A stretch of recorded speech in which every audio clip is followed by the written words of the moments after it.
Dear students, కేంద్ర ప్రభుత్వంలో 3 శాఖలైనటువంటి కేంద్ర కార్యనిర్వాహక శాఖ, శాసన నిర్మాణ శాఖ, న్యాయ శాఖల్లో మనం ఆల్రెడీ కేంద్ర కార్యనిర్వాహక శాఖ, శాసన నిర్మాణ శాఖల గురించి తెలుసుకున్నాం. ఇప్పుడు కేంద్ర న్యాయశాఖ యూనియన్ జ్యుడిషియరీ గురించి తెలుసుకుందాం. వివాదాలను పరిష్కరించే యంత్రాంగమే న్యాయ వ్యవస్థ. ఇది వ్యక్తికి మధ్య, వ్యక్తికి ప్రభుత్వానికి మధ్య, రాష్ట్ర ప్రభుత్వాల మధ్య, కేంద్రం రాష్ట్ర ప్రభుత్వాల మధ్య వివాదాలను పరిష్కరిస్తుంది. ఏ ప్రభుత్వం అయినా దాని యొక్క సామర్థ్యం ప్రజలకు అందించేటువంటి న్యాయం మీదే ఆధారపడి ఉంటుంది. ప్రజలకు స్వచ్ఛమైన, నిష్పాక్షికమైనటువంటి న్యాయాన్ని అందించవలసినటువంటి బాధ్యత ప్రభుత్వాల మీద ఉంది. మన రాజ్యాంగవేత్తలైనటువంటి doctor B R Ambedkar, Jawaharlal Nehru, Sardar Vallabhbhai Patel, K M Munshi, B L Mittal, Krishnaswami Ayyangar, doctor Babu Rajendra Prasad వంటి వారందరూ కూడా న్యాయశాస్త్ర ప్రావీణ్యాన్ని కలిగి ఉన్నారు. వీరు భారత రాజ్యాంగంలో సుప్రీంకోర్టు న్యాయ వ్యవస్థకి ఉన్నత స్థానాన్ని కల్పించడం జరిగింది. సుప్రీంకోర్టు యొక్క ప్రధాన బాధ్యత రాజ్యాంగాన్ని పరిరక్షించడం, రాజ్యాంగ నియమాలను, విలువలను వ్యాఖ్యానించడం, అలాగే బ్రిటన్ నుంచి సమన్యాయ పాలనను, అమెరికా రాజ్యాంగం నుంచి న్యాయ సమీక్షాధికారాన్ని గ్రహించి దేశం మొత్తానికి వర్తించే విధంగా ఏకీకృత న్యాయ వ్యవస్థను ఏర్పాటు చేయడం జరిగింది. ఈ విషయాలను మనం వివరంగా కేంద్ర న్యాయశాఖ యూనియన్ జ్యుడిషియరీ అనేటువంటి చాప్టర్లో తెలుసుకుందాం. కేంద్ర ప్రభుత్వంలో 3 శాఖలైనటువంటి కార్యనిర్వాహక శాఖ, శాసన నిర్మాణ శాఖ, న్యాయశాఖల్లో న్యాయశాఖకి అత్యంత ప్రాధాన్యం ఉంది. భారతదేశ న్యాయ వ్యవస్థలో ఉన్నత న్యాయస్థానంగా మనం సుప్రీంకోర్టుని పేర్కొనవచ్చు. కేంద్ర న్యాయశాఖ అనేది కేంద్ర ప్రభుత్వంలో ముఖ్యమైన 3వ అంగం. భారత సుప్రీంకోర్టు యొక్క ప్రాముఖ్యం భారత రాజకీయ వ్యవస్థలో 2 కారణాల వల్ల ఏర్పడుతుంది. ఒకటి, సమైక్య రాజ్యాంగం అవ్వడం వల్ల కేంద్ర రాష్ట్రాల మధ్య ఏర్పడే వివాదాలను పరిష్కరించడం కోసం. రెండవది, లిఖిత రాజ్యాంగం ఆధిక్యతను కాపాడడం. ఈ 2 కారణాల వల్ల భారత సుప్రీంకోర్టు అత్యున్నతమైనటువంటి న్యాయస్థానంగా గుర్తింపు పొందింది. అంతేకాకుండా ప్రజల యొక్క ప్రాథమిక హక్కులను పరిరక్షించడం, వారి ప్రాణరక్షణ, రాజకీయ హక్కుల పరిరక్షణ కూడా సుప్రీంకోర్టు యొక్క బాధ్యతే. ప్రజలకు తగిన న్యాయం చేకూర్చడానికే న్యాయస్థానం ఉంది అనే భావన ప్రజల్లో స్థిరంగా ఉన్నప్పుడే వారికి రాజ్యాంగం, ప్రజాస్వామ్య సంస్థల పట్ల విశ్వాసం ఉండడమే కాకుండా వారి పట్ల విధేయత, గౌరవాన్ని కూడా చూపిస్తారు. ఈ అంశాన్ని దృష్టిలో పెట్టుకునే భారత రాజ్యాంగవేత్తలు న్యాయస్థానానికి స్వేచ్ఛ, స్వాతంత్ర ప్రతిపత్తిని కల్పించడానికి అనువైనటువంటి పద్ధతులను, నిబంధనలను, నియమాలను రాజ్యాంగంలో పొందుపరిచారు. వాటి గురించి ఇప్పుడు మనం వివరంగా తెలుసుకుందాం. భారతదేశంలో ఉన్నటువంటి న్యాయ వ్యవస్థను పరిశీలిస్తే కనుక సుప్రీంకోర్టు అత్యున్నతమైన స్థానంలో ఉంటుంది. రాష్ట్ర స్థాయిలో హైకోర్టులు, జిల్లా స్థాయిలోనూ, క్రింది స్థాయిలోనూ సబార్డినేట్ కోర్టులు ఉంటాయి. సుప్రీంకోర్టు అత్యున్నతమైనటువంటి న్యాయస్థానంగా ఉంటుంది. ఇలాగే హైకోర్ట్స్ ప్రతి రాష్ట్రంలోనూ ఉంటాయి. అంటే 23 రాష్ట్రాల్లోనూ 2 కేంద్రపాలిత ప్రాంతాలైనటువంటి ఢిల్లీ, జమ్మూ కాశ్మీర్లో మొత్తం 25 హైకోర్టులు ఉన్నాయి. ఈ సబార్డినేట్ కోర్టులను తిరిగి సివిల్ కోర్టులు, క్రిమినల్ కోర్టులుగా విభజించడం జరిగింది. ఈ క్రిమినల్ కోర్టులనే సెషన్స్ కోర్ట్ అని కూడా పేర్కొంటారు. ఈ సివిల్ కోర్టులను, క్రిమినల్ కోర్టులను వర్క్లోడ్ డిస్ట్రిబ్యూషన్ కోసం క్రింది స్థాయిలో ఇంకా అనేక రకమైనటువంటి కోర్టులుగా విభజించడం జరిగింది. Civil courts subject courts, munsif courts, small కోర్ట్స్గా విభజించడం జరిగింది.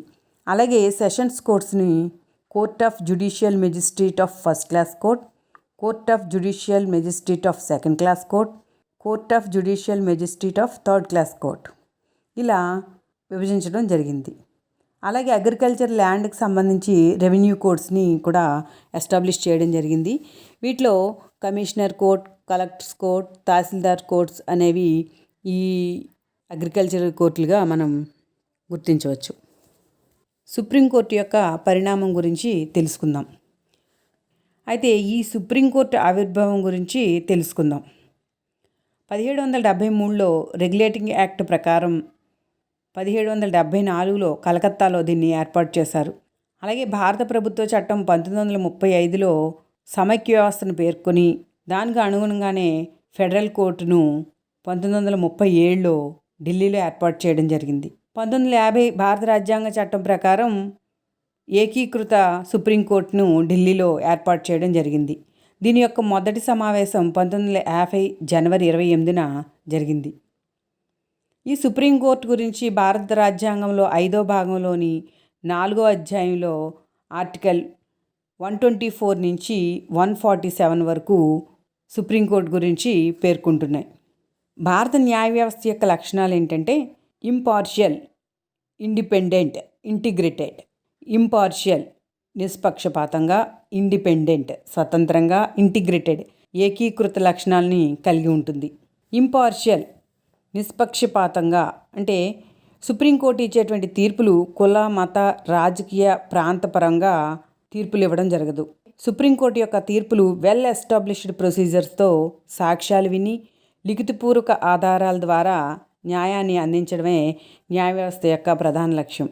ధనిక, పేద, స్త్రీ, పురుష, ఉన్నత వర్గం వారు, అణగారిన వర్గం వారు అని వివక్షత చూపకుండా వ్యక్తులందరికీ ఒకే రకమైనటువంటి న్యాయాన్ని అందించడమే సమన్యాయ పాలన. న్యాయ వ్యవస్థ యొక్క ప్రధాన లక్ష్యం సమన్యాయ పాలన అందించడం. ఈ సమన్యాయ పాలన భావనను మనం బ్రిటన్ రాజ్యాంగం నుంచి గ్రహించడం జరిగింది. ఇండిపెండెంట్ స్వతంత్రత అంటే న్యాయ వ్యవస్థ శాసన కార్యనిర్వాహక వర్గం యొక్క ఒత్తిడి కానీ లేదా వర్గాలపై ఆధారపడడం కానీ లేకుండా స్వతంత్రంగా వ్యవహరిస్తుంది. అధికారంలో ఏ ప్రభుత్వం ఉన్నా ప్రభుత్వ అజమాయిషీ లేకుండా, అలాగే శాసన వ్యవస్థ యొక్క ఆధిపత్యం కూడా లేకుండా న్యాయ వ్యవస్థ స్వతంత్రంగా వ్యవహరిస్తుంది. దీనికి అనుగుణంగా రాజ్యాంగంలో న్యాయమూర్తుల యొక్క జీతభత్యాలు, పదవి నుంచి తొలగించే విధానం, అనేక విషయాల్లో రాజ్యాంగం రక్షణను కల్పించడం జరిగింది. ఈ విధంగా సుప్రీంకోర్టు యొక్క స్వాతంత్రతను పరిరక్షించడం జరుగుతుంది. ఇంటిగ్రేటెడ్ ఏకీకృత న్యాయ వ్యవస్థ పై స్థాయి నుంచి క్రింది స్థాయి వరకు హైరార్కీ క్రమానుగత శ్రేణి విధానం కలిగి ఉంటుంది. సుప్రీంకోర్టుకు క్రింది కోర్టులపై పరిపాలనా నియంత్రణ ఉంటుంది. వీటి తీర్పులు దేశమంతటా వర్తిస్తాయి. సుప్రీంకోర్టు కింది కోర్టులపై పరిపాలనా నియంత్రణ ఉంటుంది. అలాగే హైకోర్టుకు కింది కోర్టులపై పరిపాలనా నియంత్రణ ఉంటుంది. క్రింది స్థాయిలో న్యాయం జరగలేదు అని భావించినప్పుడు పై కోర్టులకి అప్పీల్ చేసుకునేటువంటి అవకాశం కలిగి ఉంటుంది. సమైక్య వ్యవస్థ ఉన్నటువంటి అమెరికా వంటి రాజ్యాల్లో క్రింది స్థాయిలో ఇచ్చినటువంటి కోర్టు తీర్పులను పై న్యాయస్థానానికి అప్పీల్ చేసుకునే విధానం లేదు.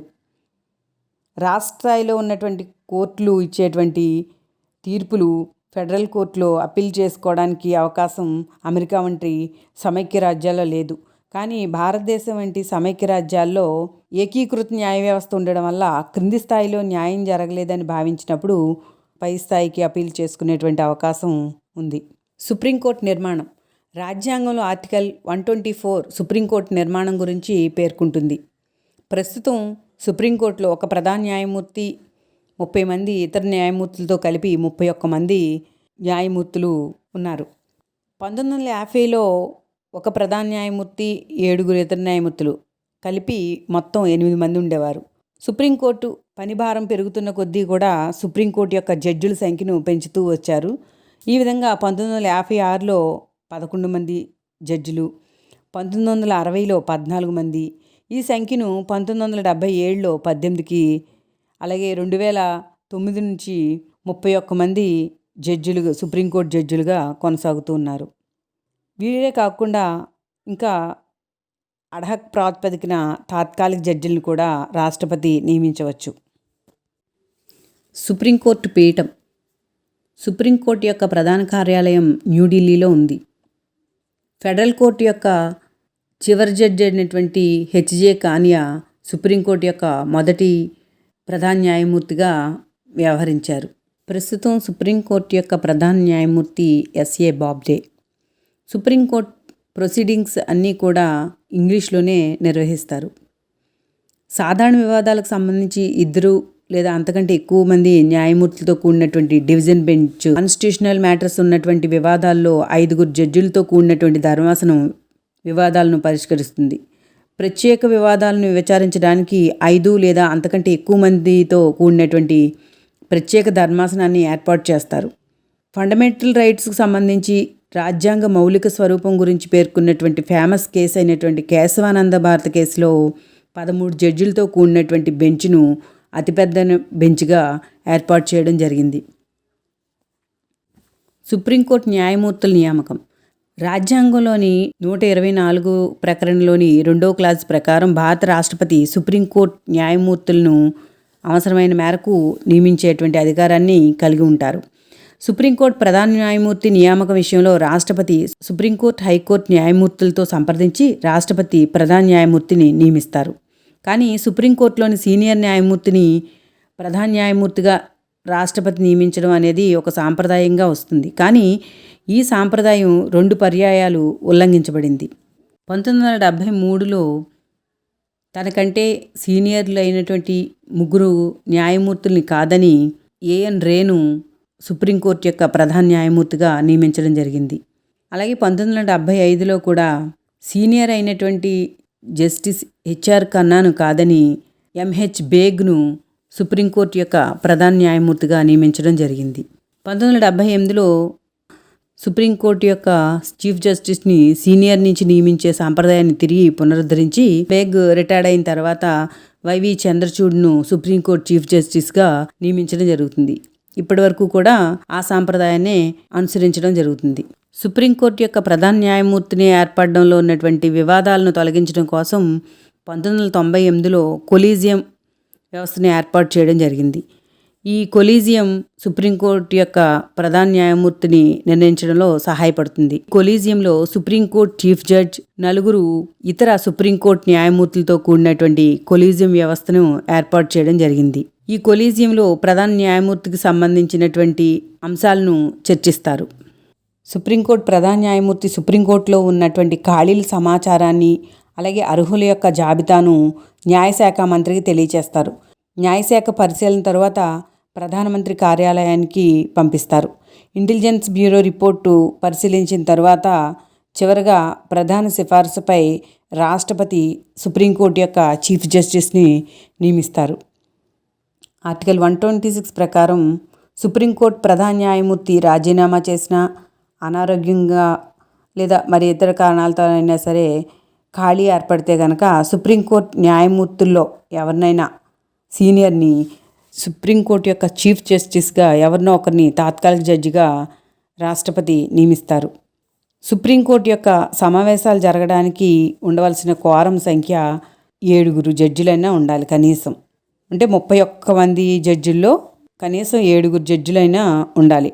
ఒకవేళ అంతకంటే క్వారంకి ఉండవలసినటువంటి జడ్జిల కంటే తక్కువ ఉంటే కనుక రాష్ట్రపతి ముందస్తు అనుమతితో సుప్రీంకోర్టు యొక్క చీఫ్ జస్టిస్ సంబంధిత హైకోర్టు న్యాయమూర్తులతో సంప్రదించి అవసరమైనటువంటి అర్హతలు ఉన్న వారిని అడ్హక్ ప్రాతిపదికన న్యాయమూర్తులుగా నియమించుకునే అవకాశం ఉంది. రాష్ట్రపతి యొక్క ముందస్తు అనుమతితో ఆర్టికల్ 128 ప్రకారం పదవీ విరమణ చేసినటువంటి ప్రధాన న్యాయమూర్తులను అదనపు న్యాయమూర్తులుగా వ్యవహరించమని ప్రధాన న్యాయమూర్తి కోరవచ్చు. ఎందుకంటే వారు న్యాయపరమైనటువంటి రాజ్యాంగపరమైనటువంటి అంశాల్లో అపారమైనటువంటి అనుభవం కలిగి ఉండటం వలన వారిని తిరిగి అదనపు న్యాయమూర్తులుగా పదవీ విరమణ చేసినప్పటికీ కూడా వారిని అదనపు న్యాయమూర్తులుగా నియమించుకునే అవకాశం ఉంది.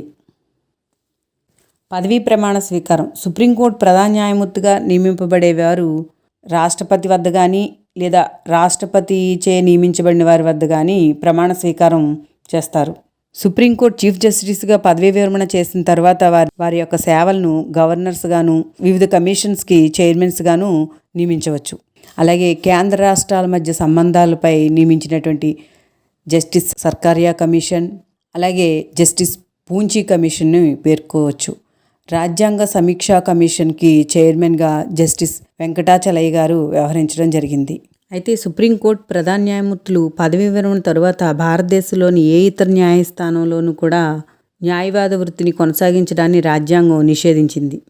సుప్రీంకోర్టు ప్రధాన న్యాయమూర్తిగా నియమింపబడే వ్యక్తికి ఉండవలసిన అర్హతలు ఏమిటంటే భారతీయ పౌరుడై ఉండాలి, ఏదైనా 1 లేదా అంతకు మించినటువంటి హైకోర్టులో కనీసం 5 ఏళ్ల పాటు న్యాయమూర్తిగా పనిచేసి ఉండాలి, లేదా ఏదైనా హైకోర్టులో నిరంతరాయంగా కనీసం 10 ఏళ్ల పాటు న్యాయవాదిగా వ్యవహరించే ఉండాలి. రాష్ట్రపతి అభిప్రాయంలో న్యాయకోవిదుడై ఉండాలి, భారతీయ పౌరుడై ఉండాలి, 5 ఏళ్ళు హైకోర్టు జడ్జిగాను లేదా 10 ఏళ్ళు హైకోర్టు న్యాయవాదిగా వ్యవహరించాలి. అలాగే అతను రాజ్యాంగపరమైనటువంటి పరిజ్ఞానాన్ని, న్యాయ పరిజ్ఞానాన్ని కలిగి ఉన్నాడని రాష్ట్రపతి అభిప్రాయపడాలి. భారత సుప్రీంకోర్టు ప్రధాన న్యాయమూర్తి, ఇతర న్యాయమూర్తుల జీతభత్యాలను పార్లమెంట్ తన చట్టం ద్వారా నిర్ణయిస్తుంది. ప్రధాన న్యాయమూర్తి జీతం నెలకు ₹1,00,000 ఉండేదాన్ని 2,80,000కి పెంచడం జరిగింది. అలాగే ఇతర న్యాయమూర్తుల యొక్క జీతం 90,000 నుంచి 2,50,000కి పెంచడం జరిగింది. జీతంతో పాటు ఇతర అలవెన్స్లు, ప్రత్యేక సదుపాయాలు, సౌకర్యాలు అన్నీ కూడా లభిస్తాయి. ఈ న్యాయమూర్తుల జీతభత్యాలను భారత సంఘటిత నిధి నుంచి చెల్లిస్తారు. న్యాయమూర్తుల నియామకం తర్వాత వారికి నష్టం కలిగించే విధంగా జీతభత్యాలను మార్చకూడదని రాజ్యాంగం పేర్కొంది. సుప్రీంకోర్టు ప్రధాన న్యాయమూర్తి పదవీ కాలం తొలగింపు గురించి తెలుసుకుందాం. సుప్రీంకోర్టు ప్రధాన న్యాయమూర్తిగా నియామకం జరిగిన తర్వాత వారు 65 సంవత్సరాల వయసు వచ్చేంత వరకు కూడా లేదా పదవీ విరమణ పొందేంత వరకు వారు పదవిలో ఉంటారు. అంటే 45 సంవత్సరాల ఉన్నటువంటి వ్యక్తి సుప్రీంకోర్టు ప్రధాన న్యాయమూర్తిగా అయితే అతను 20 సంవత్సరాల వరకు ఆ పదవిలో కొనసాగవచ్చు. అలాగే 50 సంవత్సరాలు నిండినటువంటి వ్యక్తి 15 సంవత్సరాలు సుప్రీంకోర్టు ప్రధాన న్యాయమూర్తిగా వ్యవహరించవచ్చు. 63 సంవత్సరాలు ఉన్న వ్యక్తి సుప్రీంకోర్టు ప్రధాన న్యాయమూర్తిగా నియమింపబడితే 2 సంవత్సరాలు మాత్రమే ఉండి 65లో అతను పదవీ విరమణ పొందవలసి ఉంటుంది. ఈ విధంగా సుప్రీంకోర్టుకి ఎక్కువ కాలం 7 సంవత్సరాల 140 రోజులు ఎక్కువ రోజులుగా పనిచేసిన సుప్రీంకోర్టు చీఫ్ జస్టిస్ వైవి చంద్రచూడ్గా పేర్కోవచ్చు. అతి తక్కువ రోజులు పనిచేసినటువంటి chief justice K Nagendra Singh కేవలం 18 రోజులు మాత్రమే పనిచేశారు. ఈ విధంగా సుప్రీంకోర్టు న్యాయమూర్తుల నియామకంలో కనీస వయోపరిమితి అంటూ మన రాజ్యాంగం ప్రత్యేకంగా పేర్కొనలేదు. కానీ ఒక స్థిరమైనటువంటి కాలపరిమితి 65 సంవత్సరాలు వచ్చిన తర్వాత పదవీ విరమణ చేయాలని చెప్పి రాజ్యాంగంలో పేర్కోవడం జరిగింది. సుప్రీంకోర్టు ప్రధాన న్యాయమూర్తిని తొలగింపు విధానం. సుప్రీంకోర్టు ప్రధాన న్యాయమూర్తి, ఇతర న్యాయమూర్తులను పార్లమెంటు యొక్క అభిశంసన తీర్మానం ద్వారా తొలగించవచ్చు. సుప్రీంకోర్టు చీఫ్ జస్టిస్ ఇతర న్యాయమూర్తులను మిస్బిహేవియర్ ఆర్ మిస్కాండక్ట్ వంటి నిరూపించబడినటువంటి అభియోగాలతో కూడిన తీర్మానంను పార్లమెంట్లోని ఉభయ సభల్లో స్పెషల్ మెజార్టీతో ఆమోదించాలి. ఈ తొలగింపు తీర్మానాన్ని లోక్సభలో కానీ రాజ్యసభలో కానీ ప్రవేశపెట్టి స్పెషల్ మెజార్టీ అంటే 2/3 వంతు మెజార్టీతో దాన్ని ఆమోదించవలసి ఉంటుంది. ఈ తొలగింపు తీర్మానాన్ని లోక్సభలో ప్రవేశపెట్టాలంటే 100 మంది సభ్యుల మద్దతు కావాలి. అదే రాజ్యసభలో ప్రవేశపెట్టాలంటే కనీసం 50 మంది సభ్యుల మద్దతన్నా కావాలి. ఈ విధంగా సుప్రీంకోర్టు చీఫ్ జస్టిస్ను పార్లమెంటు అభిశంసన తీర్మానం ద్వారా హాజరై ఓటు వేసిన వారిలో 2/3 వంతు మెజార్టీతో ఆమోదిస్తే ఆ తీర్మానం అనుసరించి రాష్ట్రపతి సుప్రీంకోర్టు చీఫ్ జస్టిస్ను పదవి నుంచి తొలగిస్తారు. గతంలో 1991లో వి రామస్వామి అనే న్యాయమూర్తిపై ప్రవేశపెట్టినటువంటి తీర్మానం వీగిపోయింది. ఇప్పటి వరకు ఏ సుప్రీంకోర్టు న్యాయమూర్తిని కూడా పదవి నుంచి తొలగించలేదు. వీరికి రాజ్యాంగపరంగా రక్షణలు కల్పించడం జరిగింది. సుప్రీంకోర్టుకు రాజ్యాంగపరమైనటువంటి రక్షణలు కల్పించడం జరిగింది. ఆర్టికల్ 121 ప్రకారం న్యాయమూర్తులను తొలగింపు తీర్మానంపై తప్ప మిగతా విషయాలపై అనగా విధి నిర్వహణలో ప్రదర్శించేటువంటి ప్రవర్తనపై పార్లమెంటు ఎటువంటి చర్చ చేపట్టకూడదు. సుప్రీంకోర్టుపై లేదా ఆ కోర్టు ఇచ్చినటువంటి తీర్పులపై ఎటువంటి కించపరిచే వ్యాఖ్యానాలు చేసినా వారు శిక్షార్హులవుతారు. భారతదేశంలో న్యాయ వ్యవస్థ అధిక్యతకు కారణాలు ఏంటంటే రిటన్ కాన్స్టిట్యూషన్, లిఖిత రాజ్యాంగం ఉండడం, కేంద్ర రాష్ట్రాల మధ్య అధికారాల విభజనతో కూడినటువంటి సమైక్య వ్యవస్థ ఉండడం, న్యాయ సమీక్షాధికారం, రాజ్యాంగం యొక్క ఆధిక్యత, అలాగే రాజ్యాంగాన్ని వ్యాఖ్యానించేటువంటి అధికారం ఉండడం, ఇవన్నీ కూడా భారతదేశ న్యాయ వ్యవస్థలో ఆధిక్యత కారణాలుగా చెప్పుకోవచ్చు.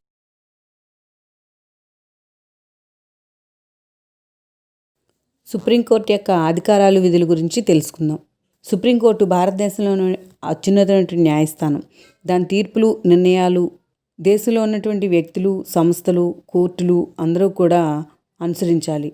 సుప్రీంకోర్టు యొక్క తీర్పులు, నిర్ణయాలు మార్చడానికి లేదా సవరించడానికి సుప్రీంకోర్టుకు మాత్రమే అధికారం ఉంది. సుప్రీంకోర్టుకు ఉన్నటువంటి అధికారాలు, విధుల గురించి తెలుసుకుందాం. సుప్రీంకోర్టు యొక్క అధికారాలు, విధులు ఏమనగా ప్రారంభ అధికార పరిధి, రిట్ అధికార పరిధి, అప్పీళ్ల విచారణ అధికార పరిధి, సలహాపూర్వక అధికార పరిధి, ఇంకా ఇతర ప్రత్యేక అధికారాలు కలిగి ఉంది. ముందుగా సుప్రీంకోర్టు యొక్క ప్రారంభ అధికార పరిధి గురించి తెలుసుకుందాం. ఆర్టికల్ 131 ఒరిజినల్ జ్యూరిస్డిక్షన్ గురించి వివరిస్తుంది. నేరుగా సుప్రీంకోర్టుకు విచారణకు తీసుకునే వివాదాలను ఈ ప్రారంభ విచారణాధికార పరిధి కిందకి వస్తాయి. కేంద్రం రాష్ట్రాల మధ్య, రాష్ట్రాల మధ్య, కేంద్రం రాష్ట్రాలు ఒకవైపు లేదా కొన్ని రాష్ట్రాలు ఒకవైపు ఉన్నటువంటి వివాదాలు, రాష్ట్రపతి ఉపరాష్ట్రపతి ఎన్నిక వివాదాలు, ప్రాథమిక హక్కులకు సంబంధించినటువంటి వివాదాలను సుప్రీంకోర్టు ప్రారంభ విచారణాధికార పరిధి కిందకి తీసుకురావడం జరిగింది. అంటే కేంద్ర రాష్ట్రాల మధ్య వచ్చేటువంటి వివాదాలను పరిష్కరించేటువంటి అధికారం భారతదేశంలో ఒక సుప్రీంకోర్టుకే ఉంది. హైకోర్టు లేదా ఇతర కింది కోర్టులు ఈ వివాదాల్లో జోక్యం చేసుకోలేవు. వాటికి ఈ అధికార పరిధి లేదు. అందువల్లే ఈ అధికారాన్ని ప్రారంభ అధికారం అంటారు. అప్పీళ్ల విచారణ పరిధి. భారతదేశంలో సుప్రీంకోర్టు అప్పీళ్లకు ఉన్నత న్యాయస్థానంగా వ్యవహరిస్తుంది. క్రింది కోర్టులు, హైకోర్టుల తీర్పులకు వ్యతిరేకంగా వచ్చిన అప్పీళ్లను పరిశీలించి విచారించడానికి సుప్రీంకోర్టుకు ఉన్న అధికారం పరిధిని అప్పీళ్ల విచారణా పరిధి అంటారు. సుప్రీంకోర్టు క్రింది కోర్టుల నుంచి ఏ రకమైనటువంటి అప్పీళ్లను స్వీకరిస్తుందో తెలుసుకుందాం. ఆర్టికల్ 132 ప్రకారం రాజ్యాంగ సంబంధమైనటువంటి అప్పీళ్లను, ఆర్టికల్ 133 ప్రకారం సివిల్ అప్పీళ్లు, ఆర్టికల్ 134 ప్రకారం క్రిమినల్ అప్పీల్ను విచారణకు స్వీకరిస్తుంది. ఈ రాజ్యాంగ సంబంధమైన సివిల్ అప్పీళ్లు, క్రిమినల్ అప్పీల్ను హైకోర్టు ధృవీకరించగా వాటిని సుప్రీంకోర్టు విచారణకు స్వీకరిస్తుంది. రాజ్యాంగ వ్యాఖ్యానం అవసరమైనటువంటి వివాదాలకు సంబంధించిన రాష్ట్ర స్థాయి ట్రిబ్యునల్స్ ఇచ్చే తీర్పులను అప్పీళ్లుగా సుప్రీంకోర్టు స్వీకరిస్తుంది. అలాగే ఆర్టికల్ 133 ప్రకారం సివిల్ అప్పీళ్లు అంటే ఆస్తికి సంబంధించిన అంశాలు ఉండి చట్టానికి సంబంధించినటువంటి అర్థ వివరణ, సబ్స్టాన్షియల్ ఆఫ్ లా, చట్టానికి సంబంధించి లోతుగా విచారించవలసి ఉంటే కనుక అలాంటి అప్పీళ్లను కూడా సుప్రీంకోర్టు స్వీకరిస్తుంది. ఆర్టికల్ 134 ప్రకారం క్రిమినల్ అప్పీళ్లను సుప్రీంకోర్టు స్వీకరిస్తుంది. ఎలాంటి సందర్భంలో క్రిమినల్ అప్పీల్ని స్వీకరిస్తుందంటే, సబార్డినేట్ కోర్టు నేరస్తుడు కాదని తీర్పునిచ్చి దానికి విరుద్ధంగా హైకోర్టు శిక్ష విధించినప్పుడు సుప్రీంకోర్టు క్రిమినల్ అప్పీల్ను స్వీకరిస్తుంది. అలాగే క్రింది కోర్టులో విచారించే కేసును హైకోర్టు తన పరిధిలోకి తీసుకొని విచారించి మరణశిక్ష విధించిన సందర్భంలోనూ కూడా సుప్రీంకోర్టు క్రిమినల్ అప్పీల్ను స్వీకరిస్తుంది. ఇంకా ప్రత్యేక అనుమతితో అప్పీళ్లు చేసుకునేటువంటి అవకాశాన్ని ఆర్టికల్ 136 కల్పిస్తుంది. దీన్నే స్పెషల్ లీవ్ పిటిషన్ అంటారు. స్పెషల్ లీవ్ పిటిషన్ సుప్రీంకోర్టు అనుమతితో అప్పీళ్లు చేసుకునేటువంటి అధికారం. హైకోర్టు లేదా ట్రిబ్యునల్ ఇచ్చినటువంటి తీర్పు ద్వారా బాధితులు తమకు న్యాయం జరగలేదని భావించినప్పుడు సుప్రీంకోర్టుకు అప్పీల్ చేసుకుంటారు. సుప్రీంకోర్టుకి అప్పీల్ చేసుకుంటే న్యాయం జరుగుతుందని కోర్టును ఒప్పించగలిగితే అప్పీల్ చేసుకోవచ్చు. ఇది సుప్రీంకోర్టు యొక్క విచక్షణాధికారంపై ఆధారపడి ఉంటుంది. ఈ స్పెషల్ లీవ్ పిటిషను హైకోర్టుకే కాక ఇతర కోర్టులు లేదా ట్రిబ్యునల్ తీర్పుకు వ్యతిరేకంగా కూడా ఈ స్పెషల్ లీవ్ పిటిషన్ ప్రత్యేక అనుమతిని సుప్రీంకోర్టులు మంజూరు చేయవచ్చు. Advisory jurisdiction. సుప్రీంకోర్టుకు సలహాపూర్వక అధికార పరిధి కూడా ఉంటుంది. రాజ్యాంగంలో ఆర్టికల్ 143 ప్రకారం సుప్రీంకోర్టుకు కొన్ని అంశాలకు సంబంధించి సలహాపూర్వకమైనటువంటి విధులు ఉన్నాయి.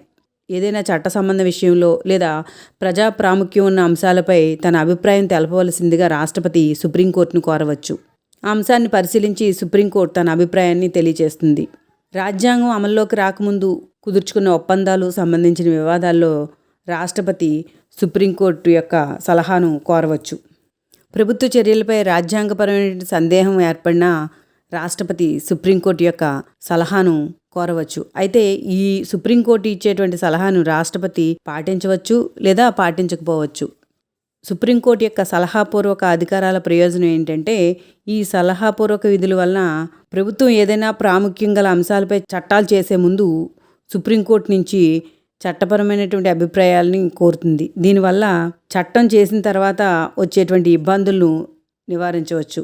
అలాగే రెండవది, సుప్రీంకోర్టు యొక్క సలహాను దృష్టిలో పెట్టుకొని ప్రభుత్వం చట్టం రూపొందించేటప్పుడు తగిన మార్పులు చేర్పులు చేపట్టడానికి అవకాశం ఉంటుంది. 1951 నుంచి కూడా రాష్ట్రపతి అనేక సందర్భాల్లో సుప్రీంకోర్టు యొక్క సలహాలను పొందడం జరిగింది. ఇప్పటి వరకు 14 సార్లకు పైగా రాష్ట్రపతి సుప్రీంకోర్టు యొక్క సలహాను పొందడం జరిగింది. ఢిల్లీ న్యాయ చట్టం, కేరళ యొక్క విద్యా బిల్లు, భారత్ పాక్ ఒప్పందాలు, గుజరాత్ శాసనసభ రద్దు విషయాల్లోనూ, రామజన్మభూమి విషయంలోనూ కూడా అనేక సందర్భాల్లో రాష్ట్రపతి సుప్రీంకోర్టు యొక్క సలహాను కోరడం జరిగింది. సుప్రీంకోర్టు ఆర్టికల్ 141 ప్రకారం కోర్ట్ ఆఫ్ రికార్డ్గా వ్యవహరిస్తుంది. సుప్రీంకోర్టు వివిధ వివాదాల్లో తాను ఇచ్చిన తీర్పులను ప్రచురించి భద్రపరుస్తుంది. ఈ తీర్పులను ఆయా వివాదాల్లో మార్గదర్శక సూత్రాలుగా మిగిలిన న్యాయస్థానాలు అనుసరిస్తాయి. చట్టాల వలె కోర్టు యొక్క తీర్పులు కూడా అందరూ తప్పక అనుసరించాలి. ఈ తీర్పులు శాసనాలతో సమానమైనటువంటి విలువల్ని కలిగి ఉంటాయి. తీర్పుల యొక్క ధిక్కారణ నేరంగా పరిగణిస్తారు. ఆర్టికల్ 141 ప్రకారం సుప్రీంకోర్టు ధృవీకరించిన లేదా ప్రకటించిన అంశాలను దేశంలో దిగువ న్యాయస్థానాలు తప్పనిసరిగా పాటించాలి. దీన్నే జ్యుడిషియల్ లెజిస్లేషన్గా పేర్కోవచ్చు. ప్రాథమిక హక్కుల పరిరక్షణ ఆర్టికల్ 13, ఆర్టికల్ 32, ఆర్టికల్ 226 ద్వారా సుప్రీంకోర్టు, హైకోర్టులకు ప్రాథమిక హక్కులకు రక్షణ కల్పించేటువంటి బాధ్యతను రాజ్యాంగం కల్పించింది. ఈ సందర్భంగా సుప్రీంకోర్టు కొన్ని రిట్స్ని జారీ చేస్తుంది. ఆర్టికల్ 32 ప్రకారం సుప్రీంకోర్టు, ఆర్టికల్ 226 ప్రకారం హైకోర్ట్స్ రిట్స్ను జారీ చేసేటువంటి అధికారం కలిగి ఉంటాయి. రాజ్యాంగ పరిహారంలో భాగంగా సుప్రీంకోర్టు 32వ ప్రకరణ ప్రకారం habeas corpus, mandamus, prohibition, certiorari, quo warranto వంటి రిట్లను ప్రాథమిక హక్కుల రక్షణకు జారీ చేస్తుంది. ఈ అధికారాలే కాకుండా ఇంకా అనేకమైనటువంటి అధికారాలు సుప్రీంకోర్టుకున్నాయి. భారత పౌరుల ప్రాథమిక హక్కులకు రక్షణగా వ్యవహరించడం, భారత రాజ్యాంగ సూత్రాలకు అంతిమ వ్యాఖ్యాతగా వ్యవహరించడం, దేశంలో న్యాయస్థానాల్లో రికార్డుల నిర్వహణ, న్యాయవాదుల ప్రాక్టీస్కు సంబంధించిన నియమాలను రూపొందించడం, కొన్ని ప్రత్యేక పరిస్థితుల్లో భారత రాష్ట్రపతి పదవిలో ఖాళీ ఏర్పడితే సుప్రీంకోర్టు ప్రధాన న్యాయమూర్తి తాత్కాలికంగా ఆ పదవీ బాధ్యతలను నిర్వహించవచ్చు. గతంలో సుప్రీంకోర్టు ప్రధాన న్యాయమూర్తిగా చేసినటువంటి జస్టిస్ హిదాయతుల్లా తాత్కాలిక రాష్ట్రపతిగా పనిచేయడం జరిగింది. రాష్ట్రపతి ఆదేశంపై supreme court union public service commission, రాష్ట్ర పబ్లిక్ సర్వీస్ కమిషన్ చైర్మన్, సభ్యులు ప్రవర్తనపై విచారణ చేపట్టవచ్చు.